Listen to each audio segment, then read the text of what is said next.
35 News.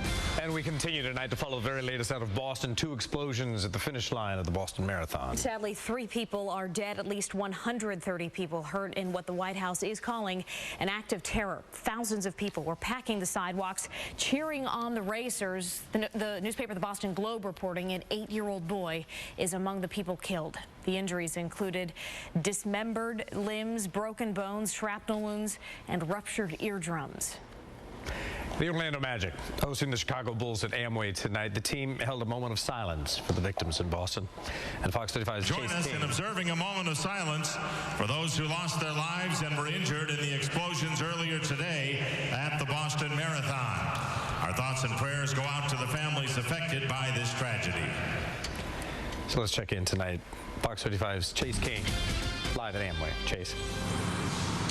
Well, the game wrapped up about an hour and a half ago, and the only bad news that came out of the Amway tonight was that the Magic could not pull off the win. Everything safety-wise, security-wise, went off without a hitch. Now, of course, Magic and Amway officials say that they take, safety threats like this incredibly seriously, but I've been to many Magic games this season, and I can tell you firsthand that what happened here tonight looked pretty much like business as usual. Nice and orderly at the Amway, with thousands of fans valuing the Magic's last home game of the season over any serious fear or panic. Of course, you're going to be worried and coming to a big place and, so much excitement, but at the same time, you have in your mind that what if something is going to, explode here? Honestly, I didn't put 2 and 2 together that it would be an issue. A welcome response for Magic and Amway officials, believing in their everyday security measures enough to not make any significant changes tonight. Just the usual metal detectors for fans, with dozens of security guards circling the perimeter and keeping watch. It's in your mind when you think about it, but it's not something that would keep me away from an event like this, because you can see the police and presence in the area. It's not going to affect the way I live day to day. We can tell you that there were Orlando police officers outside, but there are Orlando police officers outside every Amway game, so also on that front, things looked pretty much the same. And to go off script for just a moment, I have to share this with you guys. I've noticed lots of tweets tonight from people in the Boston area saying that some of the runners today on the race, once these explosions went off, that they actually ran from the course to Massachusetts General Hospital to give blood for the people who were hurt in this attack. That is just a nice little piece of good news that I had to share with everyone, because it makes a very difficult day just a little bit better. We are live here at the Amway Center in downtown Orlando. Chase Kane, Fox 35 News. Chase, thank you. Certainly some untold stories of heroism that I'm sure we're going to start hearing over the next few days. Brevard County law enforcement officials are taking extra precautions after the bombings in Boston. Fox 35's Holly Bristow with more out of Brevard County. Things are quiet here at Port Canaveral tonight. Law enforcement leaders hope it stays that way. They've got extra patrols out around Port Canaveral. Brevard County Sheriff Wayne Ivey says right after word got out about the Boston Marathon bombings, the first person he called was the Port Canaveral police chief. They've increased their presence. They've set up a mobile command post to have an immediate ability to control anything that does happen. We spoke with our colleges. We've got teams reaching out to all of our schools, and we just wanted to look at any area that had populations going on, population of people. So those were the first ones that we started targeting. Sheriff Ivey says Brevard hosts its fair share of triathlons and marathons, so he'll be paying close attention to what's going on in Boston. Every time an incident like this happens, we look at how can we prevent that incident from ever happening again. He says in this day and age, it's not just police officers that need to be alert. You need to be on the lookout for anything suspicious too. Suspicious is that event you see or that activity you see that makes the hair stand up on the back of your neck, that makes you go, that didn't look right. Holly Bristow, Fox 35 News. New tonight at 10, the attack in Boston has many runners here at home praying for their friends and fellow athletes. Dozens of people from Central Florida running in the Boston Marathon today. Fox 35's Kimberly Wiggins spoke with their running mates who are back here in Orlando. The signs of Boston Marathon's past hold new meaning for those lacing up today. Track Shack owners John and Betsy Hughes were in Boston this morning. John running, Betsy watching. As far as I know, was near the finish line spectating, which is where the bomb went off. Store manager Nathan Adams says John finished 45 minutes before the explosion. Local runner Tara Giddis texted the couple as soon as she heard the news. I think they heard it from their hotel, but I don't think they really saw anything. But then one of my other friends said it's absolute chaos up here. Locals David and Danielle Murphy ran their personal best, finishing 30 minutes before the blast. The first thought that went through our mind was, wow, had we not run the best race we ever ran, that could have easily been us. Dozens from Orlando are in Boston, between 20 to 40 alone in a running group organized by the Track Shack.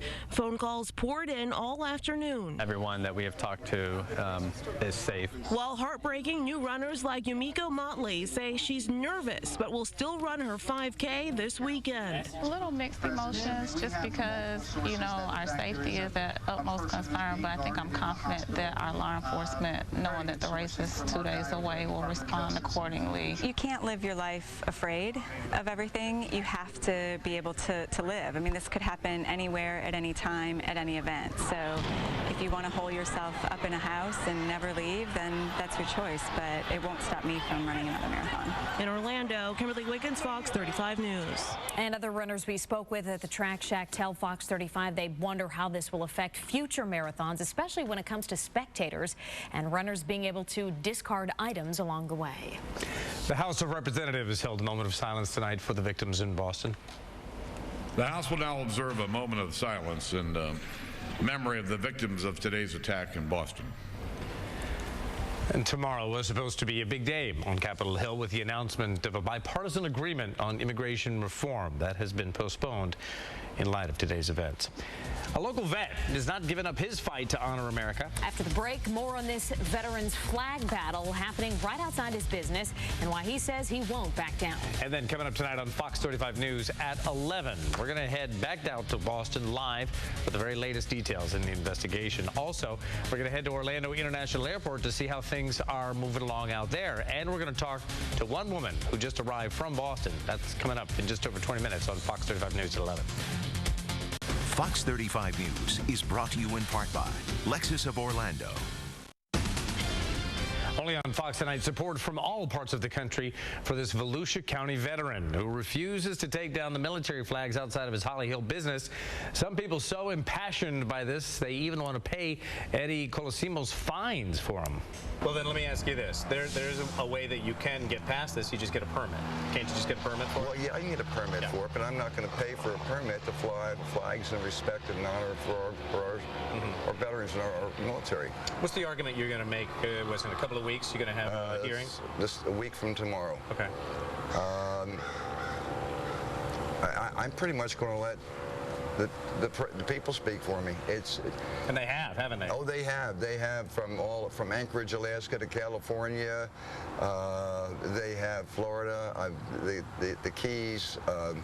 I'm getting messages, unbelievable numbers of messages from every military groups I didn't even know existed. The support has been. This is just blowing me away. It really is. As a veteran, do you find it offensive that they're telling you can't fly these flags? Yes, I do. I find it very offensive. When I found out when they asked us to take down the banner on Wednesday, I said that's fine. And I called them back and I said, now will this include our military flags? And the officer was very nice. He said, yeah, you can't fly those either. I said, now we got a problem. Now normally we only flew those flags Friday, Saturday, and Sunday. In defiance, I put the flags up Thursday, and they are flying to this day. You know, I feel this way. If we didn't have, 56 men put their lives on the line to sign our Constitution of this United States, we would still be under the King's rule. Just because government says it doesn't make it so. I'm sorry, sometimes government makes mistakes. And in this case, I feel like they're making a very serious mistake. Eddie, honor to meet you. And My pleasure, thank you for your service as well. Thank you, sir. I appreciate it. Coming up, if you drive a car in Florida, you know how expensive car insurance is. But why did the rates have to stay high? After the break, more on what's being done to stop insurance fraud here in Florida. All right, our forecast here in Central Florida looks really nice now, but it actually will change a bit. Looks like another chance of rain in the forecast. More on an upcoming cold front in just a few more minutes.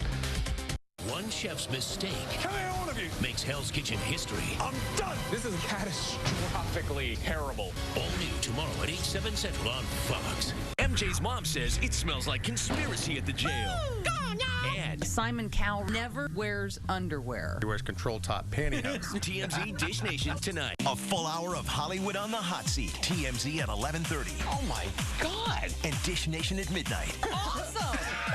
Right after Fox 35 News.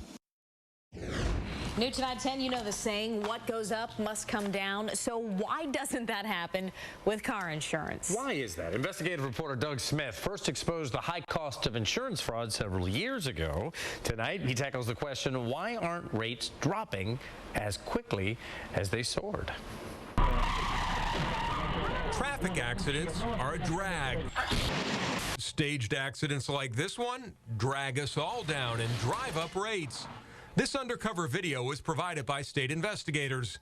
Back in 2011, Fox 13 Investigates first started taking a closer look at the fraud epidemic in Florida. A state report estimated the cost at nearly $1 billion, a cost that is passed along to drivers in the form of higher insurance rates in the PIP portion of your policy. PIP stands for Personal Injury Protection. The criminal element will find a way to extort money from even the best of policies, and they have found it here. The state's chief financial officer made PIP reform his #1 priority after taking office. Hillsborough County led the state, and undercover detectives have seen it up close. It's very structured. This is organized crime. Yes. Absolutely.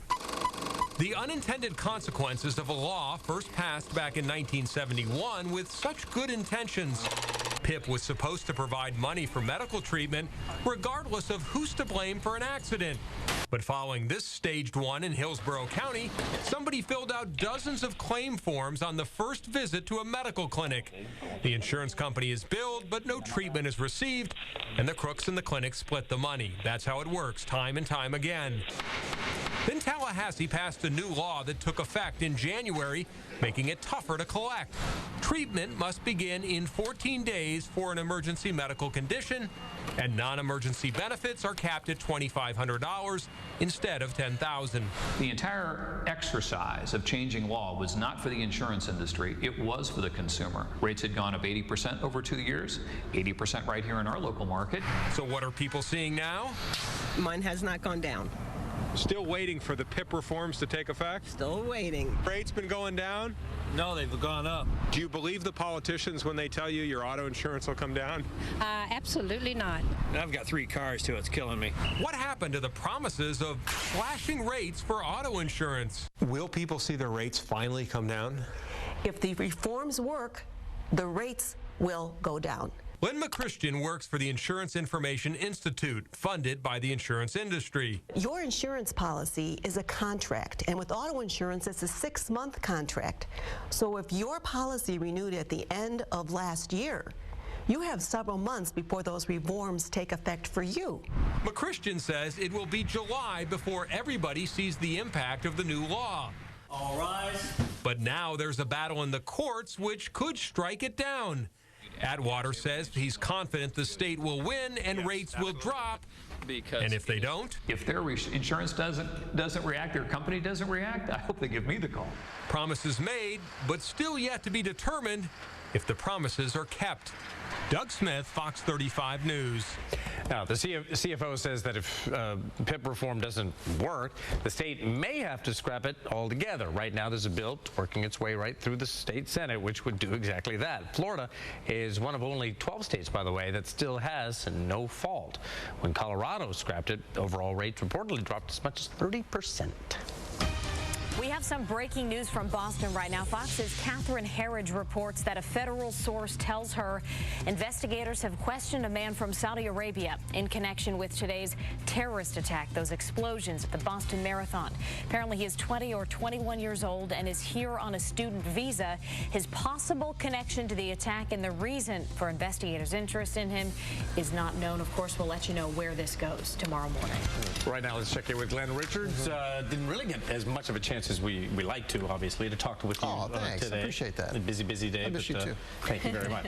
Hopefully it stays relatively quiet. It has been quiet here locally, yeah. Some good news. And after a good soaking of rain, which is exactly what the doctor ordered over the weekend, specifically yesterday, late afternoon and evening. Here's a replay of the action during the afternoon, then there's the evening. Unfortunately, we had some violent weather, of course, move on through too. We had wind gusts, we had pea-sized hail, we had some gusts up to about 65 miles per hour, and also some minor damage due to the strong winds. But the good news here, we did pick up the rain. And here's the reason why we had the violent weather yesterday, and why earlier in the week and then the week before that, we had a very similar setup with a cold front coming down. We had a line of thunderstorms developing, but in the previous times, we didn't get any severe weather. Everything died out and stayed over the Gulf of Mexico. Here's the main reason why. This is yesterday afternoon at 2:30. The inland air temperature is around 86 to 89 degrees, but the water temperature sitting off the west coast of Florida were mainly sitting right around 60 to 70 degrees, but out in the Gulf of Mexico, over towards what we call the loop current, water temperatures there were in the upper 70s. So this is where the energy was, where in the other days past, most of the real warm air was sitting over the warm water out over the Gulf of Mexico. But because of the timing of the front coming through in the middle part of the day, we had the warm air, the lift. So the storms, they fired up over the land. So that is where we had the violent weather going on. And of course, now for the afternoon, when the water temperatures again started to cool off just a little bit more, and the air temperature cooled off last night, that is when the storms collapsed. So again, the main reason for that was the very warm air sitting over the land, which we did not have the previous two times when the storms came through at night. Right now, we're looking at temperatures and humidity very high, 68 to 70% humidity. Air temperatures are still in the low to mid 70s right now. Downtown, we have 73 degrees. We have an east wind right now at 3 miles per hour. 70 degrees currently over in Daytona Beach. Humidity at 90%. Dew points still high, 67. It's muggy. 78 in Miami, 64 in Jacksonville, 77 in Tampa. Across the U.S., still some cold air. Denver got just walloped today with a snowstorm. 23 degrees right now. Very heavy snows fell anywhere from 1 to 1.5 feet of snow north of Denver as you work your way up towards Boulder and again portions of the northern Rockies. For us, we're sitting pretty. Again, it looks like mainly some light showers right now in Chicago. We, of course, have mainly clear skies, and our computer model forecast shows some good weather for tonight and also for the next couple of days. So the humidity levels will slowly go down, but the temperatures at first will still be pretty warm. 87 tomorrow, 85 for Wednesday, and also for Thursday. Then there's a cool down as we go through the weekend and early next week. Glenn, thanks. The Magic celebrating 25 years in the league. We'll take a look at their new logo after the break. Fox 35 News is brought to you in part by Toyota of Orlando. The Magic celebrating 25 years of professional basketball. The team unveiling today a commemorative 25th anniversary logo for their silver season. Officials say it celebrates the past, the present, and gives us a little peek into the future. In addition to the new logo, the team also plans to unveil a brand new jersey. Well, the future of space is apparently now. After the break, we'll give you a sneak peek at the spacecraft that could take humans back to the final frontier.